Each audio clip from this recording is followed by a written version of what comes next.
Live mula sa GMA Network Center. 20 taon nang nakatutok. 24 oras. Magandang gabi po, Luzon, Visayas at Mindanao. Inamin ni dating Pangulong Rodrigo Duterte sa Senado na meron siyang itinatag na Davao Death Squad nung alkalde pa siya na binubuo umano ng mga mayayamang negosyante na gusto raw pumatay ng kriminal. Inako rin ni Duterte ang buong responsibilidad sa kanyang kampanya kontra droga nang maging Pangulo na.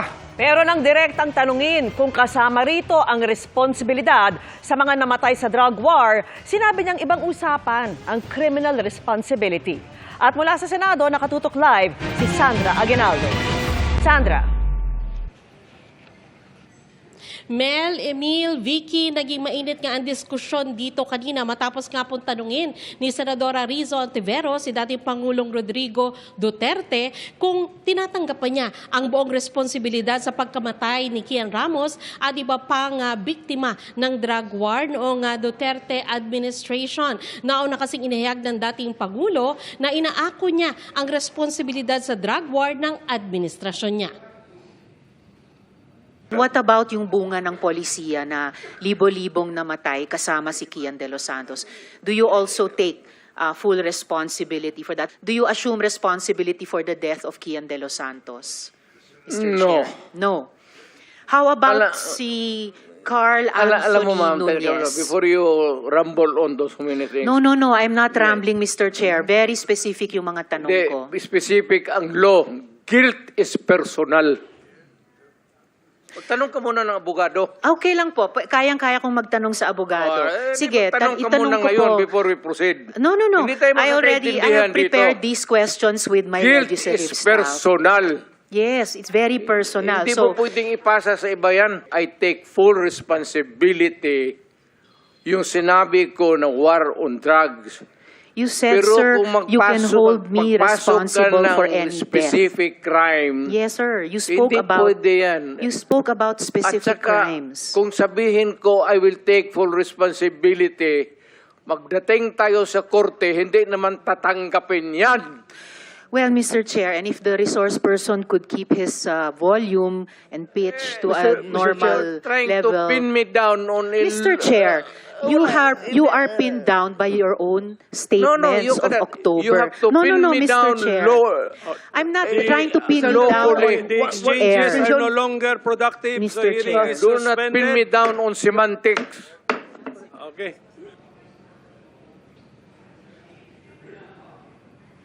Sandali po nga sinuspend ang pagdinig at sa pagpabalik nga po nito ay mas mababa na ang boses ni Duterte at sinabi niya na excited lamang siya sa kanyang pagharap sa Senado. Iniba na rin po ni Senadora Ontiveros ang kanyang tanong. Bago po yan ay sinabi rin ni Duterte dito sa pagdinig na totoo ang Davao Death Squad pero hindi umano ito mga pulis. Narito ang report. I can make the confession now, if you want. Mr. Chair. Talagang niyayari ko. Meron akong death squad. Death squad. Pero hindi yung mga pulis. Sila rin yung mga gangster. Yung isang Mr. Chair. gangster, utusan ko. Patayin mo yan, kaya kung hindi mo patayin yan, patayin kita ngayon. Sa harap ng Senate Blue Ribbon Committee na nag-imbestiga sa kanyang giyera kontra droga noon. Ito ang sinabi ni dating Pangulong Rodrigo Duterte nang mapunta ang usapan ukol sa umunay Davao Death Squad. Nang usisain ng dating Pangulo ng mga senador, hindi malinaw ang naging tugon nito. Nabanggit nyo, may sarili kayo ngayong tinayo na hit squad. Is that what you're trying to tell us? Para hindi po kami nalilito po. I mean, can we be very clear? Hindi naman death Salitang squad. ano po ito? Salitang diretso. Opo. Hindi naman death squad. Basta alam ng tao sa Davao na nandyan ako at magkamali ka and you commit a heinous crime at walang mapuntahan yung agrabyado, ako yan. Anong structure nung death squad niya iyon? structure against crime and criminals. Ibig sabihin, ano po yung setup? At sino yung 7 yon na miyembro ng death squad Fight nyo? crime. No, sir. Yung pangalan nung sabi nyo, 7 tao na nasa death squad nyo. Mukhang patay naman sila lahat, ma'am. It's okay, sir. Ano pong mga pangalan nila? You know, when I was mayor, it's about 43. I am now 73. For the life of me, I cannot remember the name. May rewards po ba yung 7 taong iyon kapag nakakapatay sila? Ay, hindi, ma'am. Mayayaman yung mga... Maraming gago na mayayaman sa Davao. Hindi Ano mo pong kaya- connection ng mayayaman sa Davao Gusto dun sa pumatay miyembro ng ng mga death kriminal. squad? Because Ibig sabihin- they want their city to be safe. Gate ni Duterte, wala siyang utos bilang Pangulo na patayin ng mga pulis ang mga sangkot sa droga. Call of duty of the President. Ako yun. Kasi ako yung presidente sa panahon ko. At hindi po ako nagkulang, Mr. Senator. Nag-warning ako lahat narinig ng Pilipinas. Huminto kayo sa droga. Bitawan ninyo, drop it. Kasi magkakaproblema talaga tayo. Pag nakita tayo sa isang kanto at hawak mo ang droga, problema na talaga yan. May patayan. But it was not a state-sponsored killing. Pero sabi ni Duterte, may ipinayo siya sa mga pulis na himukin ang mga kriminal na manlaban. Kanina sinabi nyo na in-encourage nyo ang PNP na i-encourage yung suspect na lumaban Yes. para mapatay, para Yes. masabing nanlaban. Correct. Correct. Para Ito to sa very ma-minimize. incorrect. Correct, yes. Very incorrect po, if I may say as a It's not civilian. Kung pabalikin ako, sir, gagawain ko uli yan. Dublado. Osaa, silence the gallery and those who will do that again, exclude them from the hearing hall. Gallery, please do not encourage me. Sabi pa ni Duterte, hindi siya tumawag kay retired Colonel Regina Garma noong 2016 para magpahanap ng pulis na miyembro ng Iglesia ni Cristo para sa task force kontra droga. Sisinungaling yung gagang yan. Bakit? Bakit ako mamili ng Iglesia ni Cristo? Di, yung mga aglipay, pati isali ko na lang. Yung Mormons. Why would I zero in sa Iglesia ni Cristo? For what reason? Ibinida rin ni Duterte sa pagdinig na binigyang babala niya ang mga pulis na huwag masangkot sa droga kundi ay papatayin niya ang mga ito. Hindi naman direktang sinagot ni Duterte kung may tinuluyan siya.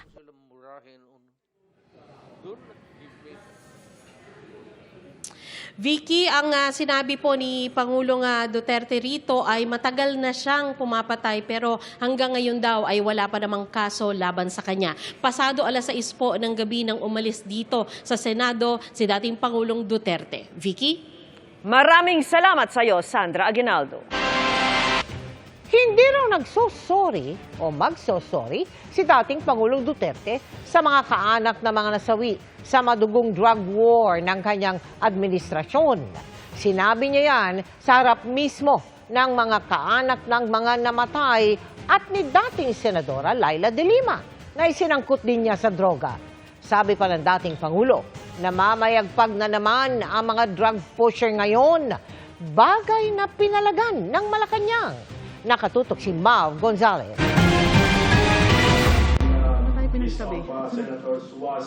Maagang dumating sina dating Pangulong Rodrigo Duterte at Senadora Laila De Lima sa pagdinig ng Senate Blue Ribbon Subcommittee ukol sa gyera kontra droga ng administrasyon ni Duterte. Well, it's mixed feelings. Mixed feelings kasi nagpapaalala yan sa akin kung ano mga nangyayari noon, ano mga ginawa nila sa akin. I am here to make an accounting of what I did as president. So, walang problema. Ito ang unang pagkakataong magkakaharap ang dalawa mula nang makulong si De Lima matapos siyang iugnay ni Duterte sa illegal drug trade sa Bilibid. Mga aligasyong ibinasura rin ng Korte kalaunan. Sa pagdinig, isang upuan lang ang pagitan ng dalawa. Hindi ko kayo tumitingin sa kaliwa. Nagpapansinan na ba kayo ni Senator De Lima? Wala maganda dyan, dito lang. Anyway, Mr. Chair. to be serious, Yes, on a serious Mr. note, Chair, sir. I think, I beg Senator the Jinggoy, SP Senator Pro Rizal- Tempore to lead us in setting the tone that this is not a laughing matter. I'm Yes, not, salamat, I, Mr. Chair. I was not joking. I was just, para ma-lighten lang yung mood, Mr. Chair. Sa harap ni De Lima at mga kaanak ng mga namatay sa ilalim ng Duterte drug war, sabi ni Duterte, hindi siya magsosorry. Do not question my policies because I offer no apologies, no excuses. I did what I had to do. And whether you believe it or not, I did it for my country. For all of its successes and shortcomings, I alone take full legal responsibility sa lahat na nagawa ng mga pulis pursuant to my order. Ako ang managot at ako ang makulong. Huwag yung pulis na sumunod sa order ko. Kawawa naman, nagtatrabaho lang. Sobrang dami naman ata niyan para sabihin lamang na nanlaban lahat. We don't even have the death penalty. There is no honor in punishment like tokhang. It should not be an honor to be called the Punisher when thousands of innocent people, including babies, have died in your name. Hindi kailanman ipagmamalaki ng mga Pilipino ang war on drugs na yan. Para sa GMA Integrated News, Mav Gonzalez, nakatutok, 24 oras.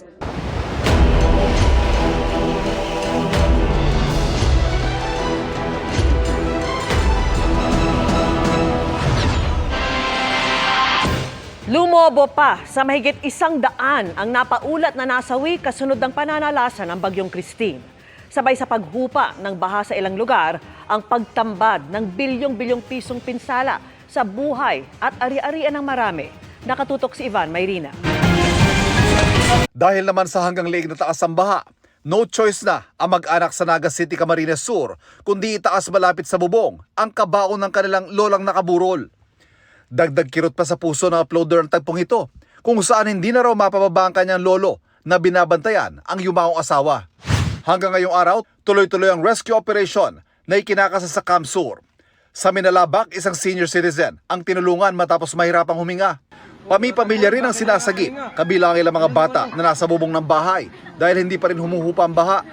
Sa pinakahuling tala ng National Disaster Risk Reduction and Management Council o NDRRMC, umabot na sa 116 ang napaulat na patay dahil sa pananalasa ng bagyo. 39 ang nawawala, habang 109 naman ang nasugatan. Pumalo sa 1.6 milyon na pamilya o halos 7 milyong individual ang apektado. Sa bilang na yan, halos 1 milyon ang kinailangang ilikas. Sa paunang taya, aabot naman sa mahigit 3.1 billion pesos ang pinsala sa agrikultura dahil sa dami ng nalubog at nasirang pananim. Sa probinsya nga ng Cagayan, gumamit na ng jet ski at bangka ang ilang residente para tawirin ang palayang ito na mistulang dagat na dahil sa baha. Hindi nakaligtas sa mahigit 152,000 metriko toneladang nasira mga palay, mahigit 1,000 metriko toneladang mais at mahigit 6,000 metriko toneladang iba pang high-value crops. Malaki rin ang iniwang pinsala ng Bagyong Christine sa infrastruktura na tinatayang aabot sa 1.5 billion pesos. Kabilang riyan ang mahigit 3,000 bahay na totally damaged at mahigit 40,000 bahay naman na partially damaged. Hindi rin nakaligtas ang nasa mahigit 6 na raang kalsada at halos 100 tulay na hindi madaanan ng mga motorista. Sa kasalukuyan nasa 160 mga lungsod at munisipalidad na rin ang nagdeklara ng state of calamity bunsod ng pananalasa ng Bagyong Christine. Para sa GMA Integrated News, Ivan Mayrina, nakatutok, 24 oras. Dahil sa bahang iniwan ng Bagyong Christine, 1 linggong stranded sa Maharlika Highway ang ilang motoristang biyaheng Maynila mula po Naga City. Meron pa ngang 10 araw ng sakay ng bus. Bagamat may nababanaag ng pag-asa ngayon. Mula po sa Pili, Camarines Sur. Nakatutok live si John Consulta. John! Emil, ayon sa PNP PRO5 ay pwede nang dumaan ang lahat ng uri ng sasakyan na na-stranded nga dito sa bahagi ng Camsur at Naga City ng 1 linggo. Ito'y matapos ngang humupa na ang baha. Aabot na sa mahigit 3 kilometro ang haba ng pila ng mga truck at sasakyan na nagsisikap na makabiyahe pa Maynila mula sa Naga City. Karamihan sa kanila 1 linggo ng stranded dahil di makadaan sa hanggang baywang na baha sa Maharlika Highway. 1 week na kaming natingga rito. Kaya gusto na naman makabalik doon sa Manila. Sa amin, mas okay kasi aabot pa kami ng oras. Yun lang din naman ang inaala namin. Makabalik ng 1 week naman. 3 hours stop and 3 hours go, salitan po sa magkabilang linya. Ang bus namang ito na galing pang Ormoc, 10 araw ng sakay ang mga pasahero na nakikisiar sa mga dinadaan ng bahay at wala ng perang pambili ng pagkain. Isa rito ang OFW na si Amflor na may flight pang pakatar ngayong Miyerkules. May nakahabol akong flight para sa Miyerkules Kailangan Martes na andun na kami. Sobra kasi wala na rin kayong mga pagkain dito. Ang daan po ng Maharlika mula Manila hanggang Matnog ay open na. Ganun pa man dahil po sa maraming na-stranded, kinukontrol po natin yung pagpasok nito dahil inuuna po muna natin yung mga relief goods saka yung mga immediate na kailangan ng ating mga biktima. Dinala naman ng PNP PRO5 ang kanilang water desalination equipment sa bayan ng Nabwa kung saan nakunan namin kahapon ang ilang kababayan natin na nag-uunahan sa relief goods. Pakay nila na magbigay ng malinis na may inom na kailangan ng mga residente rito. Tinawag kami sa malinig na tubig. Malinig na tubig. Kaya salamat sa pinalito, sabi sir. Nag-deploy na rin ng PRO5 ng mga pulis para bantayan ang mga establishmento para di na maulit ang pagpasok sa isang convenience store 1 araw matapos manalasa ang Bagyong Christine. Yun ang pangyayari na yun ay naagapan natin na nagkaroon kaagad tayo ng ship ng mission na yung mga establishmento ay binantayan natin para ma-prevent yung another case ng looting po. Bilang tulong sa mga nasa evacuation pa rin, nagsagawa ng feeding program ang GMA Kapuso Foundation sa Naga City. 500 residente mula sa 3 barangay ang napakain sa Kapuso Kitchen Soup.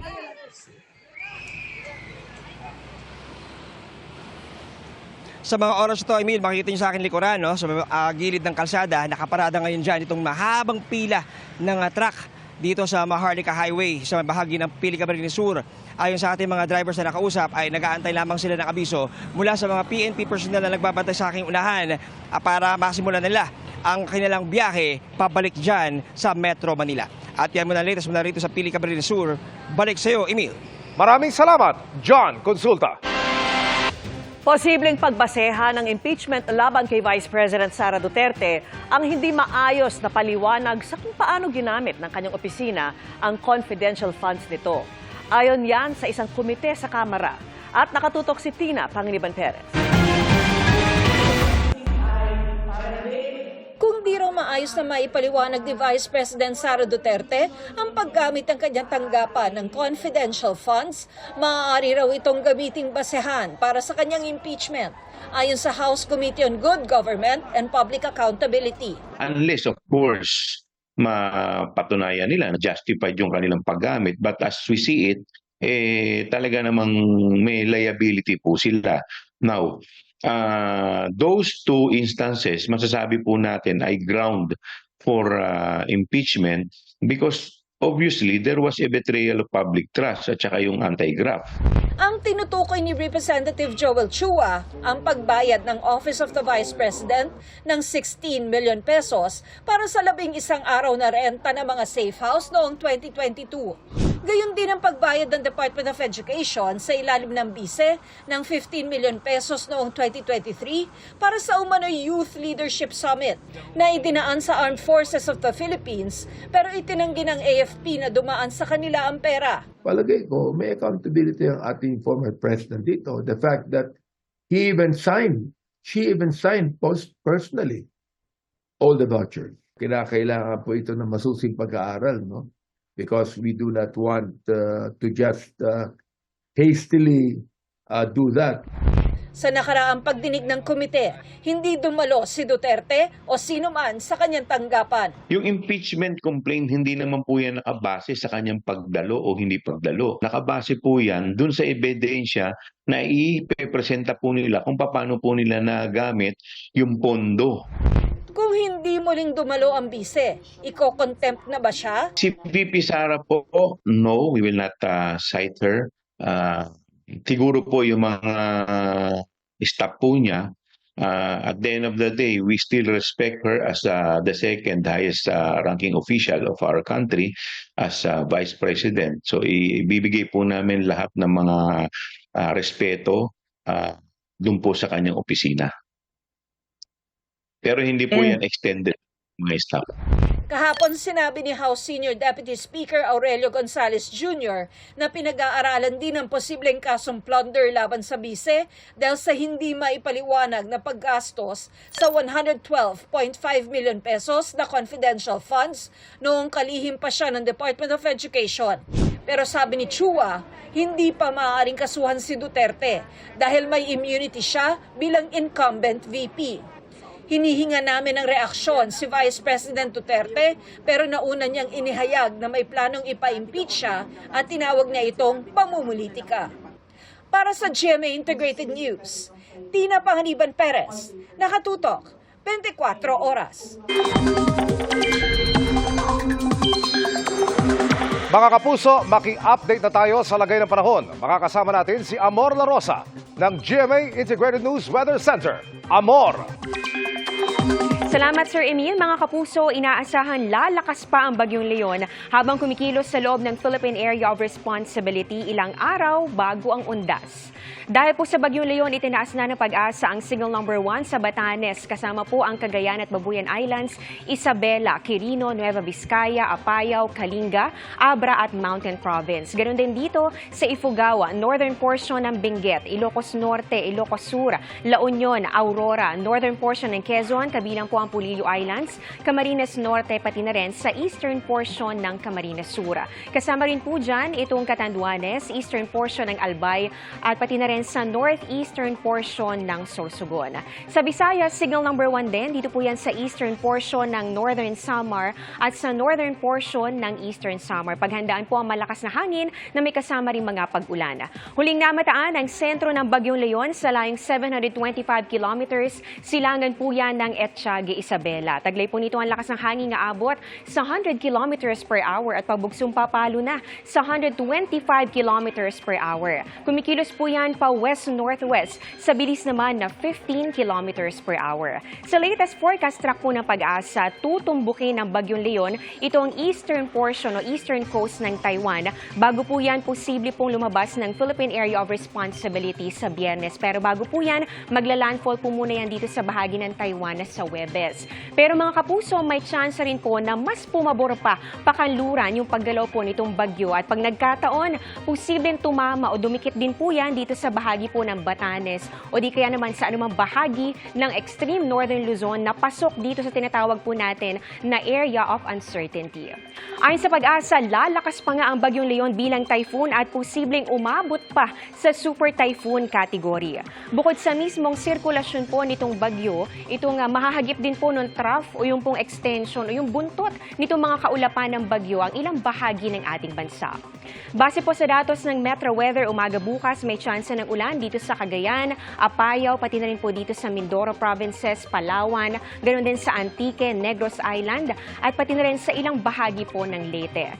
Sa hapon, kasama na po dyan makakaranas din mga pag-ulan ang buong Cagayan Valley, ganoon din ang Ilocos Region, Cordillera, pati na rin po ang Mimaropa, Western Visayas, North Northern Mindanao, Zamboanga Peninsula at ilang bahagi pa ng Caraga Region. Dito naman sa Metro Manila, maalinsangan pero hindi pa rin inaalis ang tsansa ng localized thunderstorms. Samantala mga kapuso, update naman sa dating bagyong Christine. Naglandfall na po yan dito sa bahagi po ng Vietnam nitong weekend. At ayon sa Pag-asa, lumiit na po ang tsansa nitong bumalik o lumapit pa ulit dito sa ating area of responsibility at malabo na ring magkaroon pa ng interaksyon sa Bagyong Leon. At yan ang latest sa lagay ng ating panahon. Ako po si Amor La Rosa. Ito ang GMA Integrated News Weather Center. Maasahan anuman ang panahon. Good evening mga kapuso! May dambuhalang good news. Si Kapuso Action Prince, Ruru Madrid, sa mga nakamiss sa kanyang character na minahal ng maraming Pilipino, ang Lolong. Bukod sa OG cast, may mga bagong makakasama si Ruru sa Book 2 ng serye. Kilalanin sila sa chika ni Nelson Canlas. Ang naudlot na kwento ng pamumuhay ng mga atubaw at kung paano umunlad at umusat ang pamumuhay ng mga taga-Tumahan at Isla Pangil. Malapit ng matunghayan sa pagbabalik primetime ng Bayani ng Bayan, si Lolong. Gagampanan pa rin niya ni Kapuso Action Prince, Ruru Madrid, ang kaibigan ng higanting buhaya na si Dakila. Finally, this is it. Pwede na natin i-announce na magbabalik na ang dambuhalang serye na Lolong. So I'm just very grateful dahil nabalitaan ko rin na yung mga makakasama ko sa bagong yugto ng Lolong ay talagang mga dekalibreng mga artista. Sa story conference at cast reveal ng nagbabalik na serye, formal na winelcome ni GMA Public Affairs First Vice President Nessa Valdelion ang cast ng serye. Kabilang dyan ang OG cast na sina Alma Concepcion, Rochelle Pangilinan, Paul Salas at Martin Del Rosario. Level up siguro, and I think gusto ko pong sabayan si Ruru kasi nag-usap na kami recently na gusto niya action, physically mag-level up kami, mentally mag-level up kami. Actually nagre-ready na nga ako eh. Nagpapatubo ako ngayon ng mustache kasi inisip ko kailangan ko magbunga rugged kasi medyo feminine yung features, so mas maganda, 'di ba? Yung mas mukhang matapang. May mga bago rin silang makakasama tulad ni Clea Pineda at Rocco Nasino. Very excited. Matagal ko na ito inaabangan. Something with action. At kanina binulong ko kay Ruru. Anything na kailangan niya when it comes to training and martial arts, lahat ng alam ko ituturo ko sa kanya. Ilan din sa mga veteranong aktor ang nagbabalik GMA naman para magbigay kulay sa serye tulad ni John Arcilla at Techi Agbayani. Abangan ang iba pang bigating Kapuso stars na magiging kasangga sa laban ni Lolong. Nelson Canlas, updated sa Showbiz Happening. Bukod sa mga nasirang bahay, kalsada at tulay, problema rin ang mga nasirang sementeryo sa Jovellar, Albay. Mag-uundas pa naman. At nakatutok doon live si Chino Gaston. Chino. Vicky, higit 20 mga bahay ang nasira dito sa bayan ng Jovellar sa lalawigan ng Albay dala ng pananalasa ng Bagyong Christine. Samantala umaabot sa higit 2,500 naman ang bilang ng mga evacuees. Mula sa himpapawid, kitang-kitang naukang bahagi ng isang kalsada sa Jovellar, Albay. Minamadali na itong ayusin ng munisipyo. Nauka rin ang pampang ng ilog gaya nawasak ang ilang bahay. Ang tahanan ni Dominador Barilla bumagsak at tinangay ng ilog. Buti na lang daw at niyaya siya ng asawang magkape sa labas ng kanilang bahay. Bumalik ako sa kabila, tapos pagliko ko ganun ko, wala na yung bahay ko. Sabi, bang, ganun na yung bahay ko, umano na ako. Lahat ng mga gamit ko, yung bahay ko bagong-bago, lahat. Dalatagay. Hindi naman nakaligtas sa landslide ang sementeryo ng bayan. May ilang puntod na nabunot mula sa lupa at may mausoleyong tumagilid. Mag-uundas pa namang kaya may mangilan-ngilan ng nag-aayos ng mga puntod. Kabilang si Rolando Arañas na sinasabayan sa pag-ayos din ng bahay na sinira din ng landslide sa kasagsagan ng bagyo. Sino nasiraan ng bahay? Kayo? Kami, yung anak ko. Hindi ba mahirap na may sira na yung bahay nyo tapos pagdating sa undas, kailangan nyo pa rin asikasunin to? Kailangan eh. Ang mga residente namang binaha dahil sa pag-apaw ng tubig sa ilog, tuloy ang paglalaba at pagbibilad ng mga damit at gamit. Higit 2,000 residente ang nananatili sa mga evacuation centers ng bayan. Meron tayong total ng 2,510 na evacuees. Yung immediate na kailangan natin is syempre doon sa mga nawala ng tirahan, yung shelter talaga, and yung food packs. Samantala, pahirapan pa rin ang pagpasok sa bayan ng Pioduran dahil sa nasirang mga daan. Isang sundalo rin ang sugatan matapos makaengkwentro ang mga miyembro ng NPA habang nagsasagawa ng relief operations sa barangay Matanglad.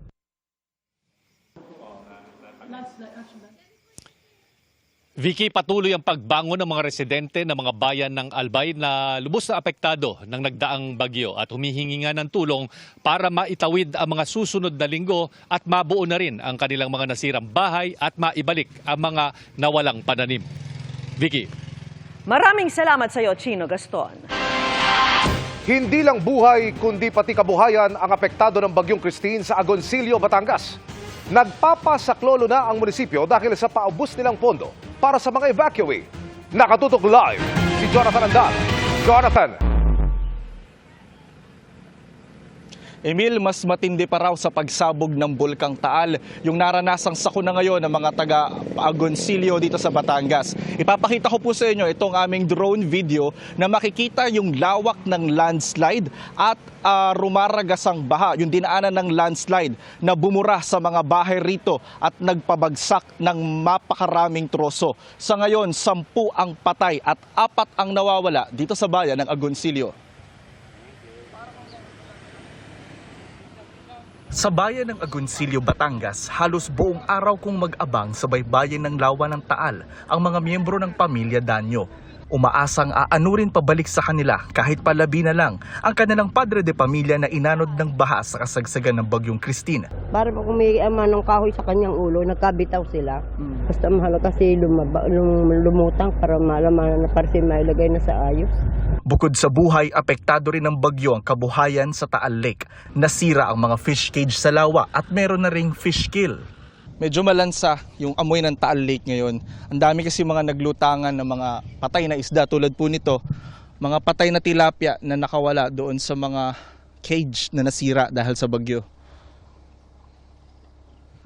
Dagdag pang problema ng bayan ang naputol nilang National Road. Dati po, lupa ito, konkreto ito, papunta doon sa kabilang side. Pero ngayon, nagmistulang ilog na, napasok na po ng tubig.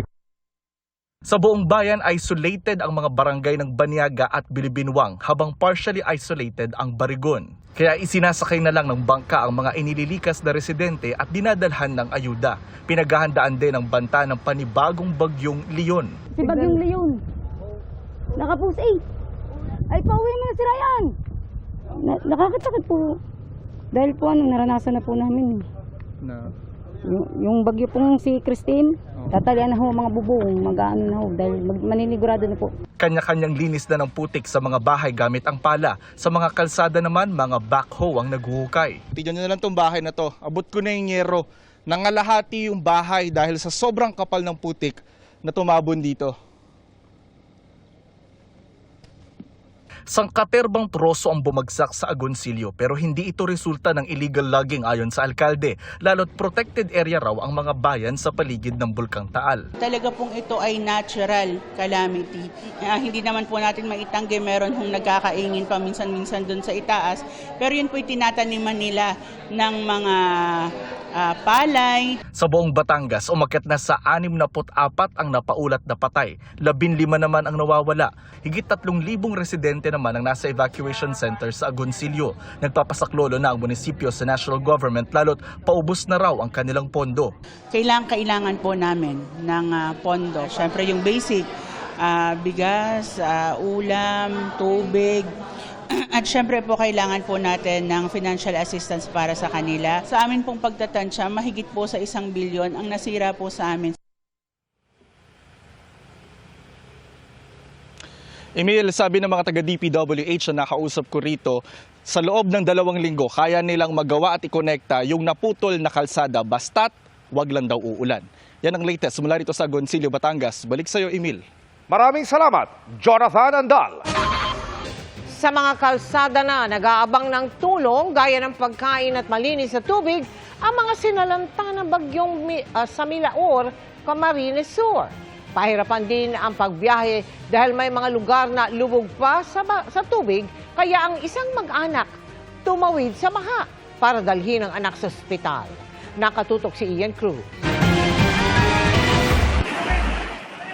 Ilang araw na mula ng kasagsagan ng bagyong Christine sa Camarines Sur.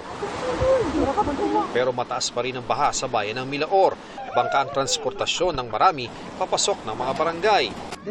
Sa mga parte ng bayan na niraragasa pa rin ng baha, ay marami ang nasa second floor lang ng kanilang bahay. Tulad ni na Lola Rosita sa Balboro.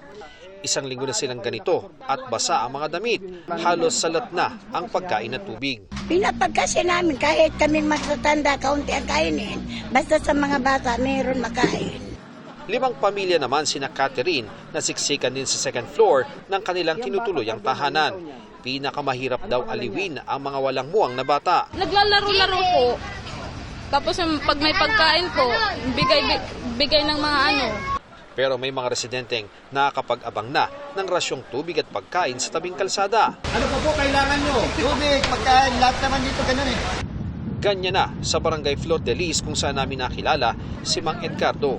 Dahil humupa na ang baha at lumitaw na ang Maharlika Highway, sa gilid ng kalsada ang mistula nilang sala. Doon na nga pinakain ng anak ni Mang Edgardo, ang apong si Samuel. Parang maalis naman sa tubig, parang may maupuan. Isang bayan ng Milaor sa maraming lumubog na sasakyan at mga motorsiklo sa kasagsagan ng pagtaas ng baha.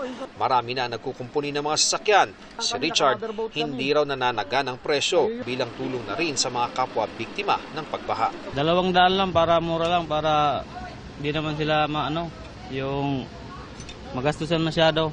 Tulong na rin. Sa bayan ng Kamaligan, Camarines Sur, nagpipigil sa paghihimutok si Nanay Emma Abarientos sa sinapit ng kanilang bahay at kabuhayan. Kahapon lang umano nakarating ang ayuda sa kanilang lugar. Lahat siya. Nalubog. Nalubog. Kawawa nga pati yung bahay ng anak kong isa. Nag-iba din. Wala kami dito sa mga pagkain, mga damit namin lahat nakalubog. Itinuon na lang na mag-anak ang lakas sa paglalaba ng lumubog na damit na isinampay sa scaffolding ng sound system na isinalba ng anak. 1 linggo ng lubog sa baha ang maraming lugar dito sa Camarines Sur. Hirap sa sitwasyon ang mga residente, kaya naman umaasa sila na maririnig ng gobyerno ang kanilang mga hinaing para sa kanilang dagliang pagbangon. Ang ibang nasalanta, hindi pansarili ang hiling. Sana mabigyan ng tulong yung mga nasiraan ng bahay. Pati po yung mga palaya namin lahat po nasira. Wala na po kaming inaasahan ng kabuhayan. Papunta sa bayan ng Gainza, nakasalubong naman namin sa gitna ng baha ang mag-anak na ito. Kailangan daw isugod ang 8 buwang anak sa ospital, pero hindi umano natulungan maihatid ng kinauukulan na sinisikap pa naming hinga ng pahayag. Sarap po ng buhay nyo. Sana po pagandaan nyo naman natin yung mga kababayan natin sa mga ganitong sitwasyon. Baha pa rin sa bayan ng Gainza. Pero sa bahagi ng kalsada kung saan humupa na ang baha, nagbilad na ng 100 sako ng nabasang palay si Mang Hilario. Sayang din kisa pabayaan. Kung may gustong pamigay na lang kung may gusto. Yung iba, kung subukan namin kung pwede pa. Benta. Pero di na to sa tingin ko mahirapan na. Mahirap pero kakapit sila sa anumang katiting na pag-asa. Para sa GMA Integrated News, Ian Cruz, nakatutok, 24 oras. Damay na rin sa reklamong qualified human trafficking si Attorney Harry Roque kaugnay sa ni-raid na pogo sa Porac, Pampanga. Inihain ng Presidential Anti-Organized Crime Commission o PAOC at PNP-CIDG ang supplemental complaint affidavit laban kay Roque at 2 pang opisyal ng Lucky South 99 at ng Whirlwind Corporation. Kalakip ng reklamo ang affidavit ng opisyal ng PAGCOR kaugnay sa umunoy meeting nila noon ni Roque kasama si Lucky South 99 Representative Cassandra Leong. Ayon sa affidavit, ilang ulit umanong nag-follow up sa opisyal ng PAGCOR si Roque para sa aplikasyon ng renewal ng online gambling license ng Lucky South 99. At dahil dito, maaari umanong isama sa gumugulong na preliminary investigation si Roque at ang 2 pang bagong respondent. Pero giit ni Roque, gawa-gawa lang ang reklamo at wala siyang kinalaman sa operasyon ng mga pogo. Gayunman, Haharapin niya anya ang reklamo. Inakusahan ni Police Colonel Hector Grijaldo Jr. ang dalawang co-chair ng Quadcom ng Kamara na pinagsinungaling siya kaugnay ng umano'y reward system sa Duterte drug war. Sinabi niya yan sa pagharap niya sa Senado. Kung Dan Fernandez put the paper he was holding on the table and told me, ito ang sasabihin mong statement na ito. Ito ang supplemental affidavit ni Colonel Garma. Sabihin mo, alam mo ang reward system. I-confirm mo lang.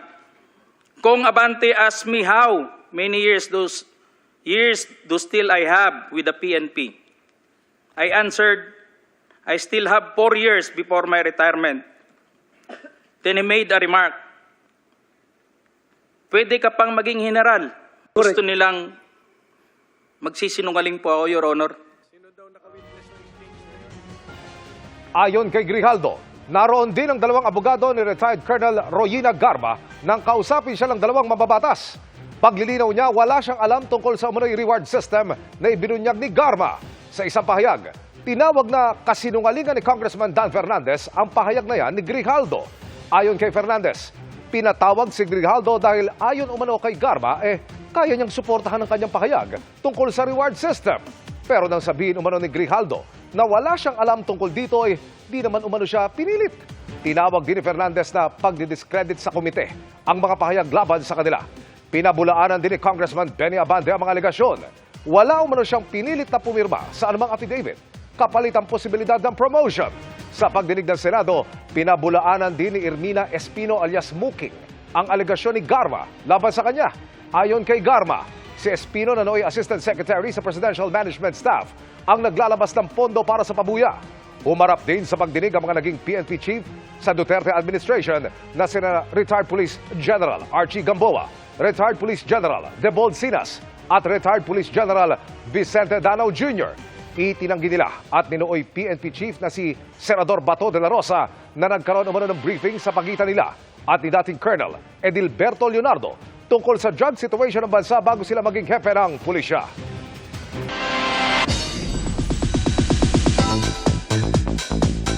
Sa birthday week special ng Fast Talk with Boy Abunda, buwan naman ang nakapanayam ni Tito Boy si Catherine Bernardo. At tila naging open book ang Hello Love Again star sa usapin ng pag-hello muli sa pagmamahal. Makichika kay Larson Tiago. Catherine, yes or no? Are you ready to fall in love again? Yes. Ready na no, yes. Diretsahan at walang pigil na inamin ni Catherine Bernardo na she's ready to say hello to love again. Sinabi yan ng Hello Love Again star sa kanyang first ever guesting sa Fast Talk with Boy Abunda, kung saan napag-usapan din ang kanyang past relationship. Naging open din si Kath sa kanyang past relationship na tumagal ng 11 years na malaking bahagi kung sino siya ngayon.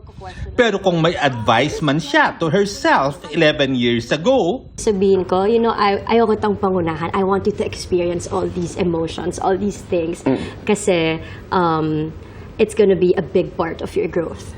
Pero sa bawat goodbye na masakit para kay Cass, I think I hate goodbyes. Personally, I don't like goodbyes. It's not sad.